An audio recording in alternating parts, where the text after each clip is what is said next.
Titingnan natin kung anong laman ito, ha. Wala yung anak ko, kaya ako na lang magbubukas nito.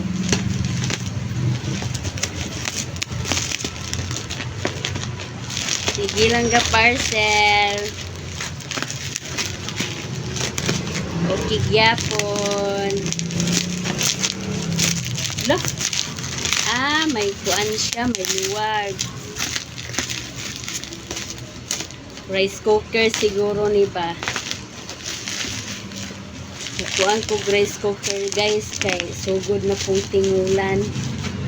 Yung ulak ni kahoy. Lainit ko na yan. Wow!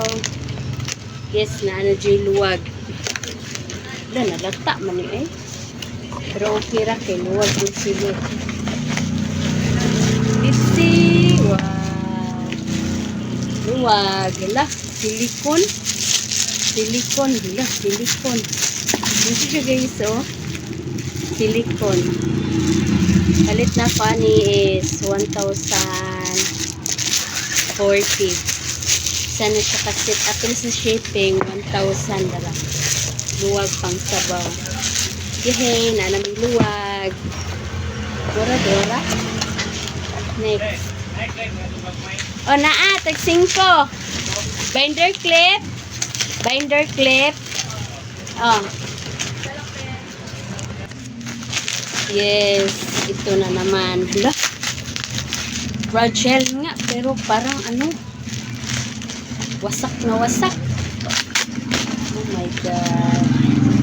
I just opened it because hindi na ako gumising ng maaga para mag-ano ng palayok. Dito lang.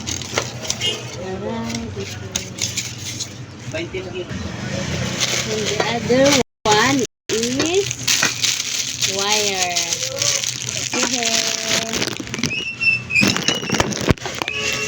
And the other one is scoop and spoon. Luwag. Wala, ang cute niya. Liit pala niya guys. Uy. Yan o. Yan, maliit pala siya. Yan. Maganda na to. Okay na to. Maliit. Kunti lang kami sa bahay. Yan. Rice cooker. Yan. Nabili ko to sa Shopee. Bakit maluwag? Maluwag man ay. Bakit maluwag? Dapat inaano nila. Mag-flies tayo sa gitna. Pero maganda na to, oh. Ayan. Ganda ng ano, itim. May itim siya. Yan. May ano na. Ito. Okay na to pang ano. 6 cups lang laman. Ito. Tas ito naman para kumpleto. Yan.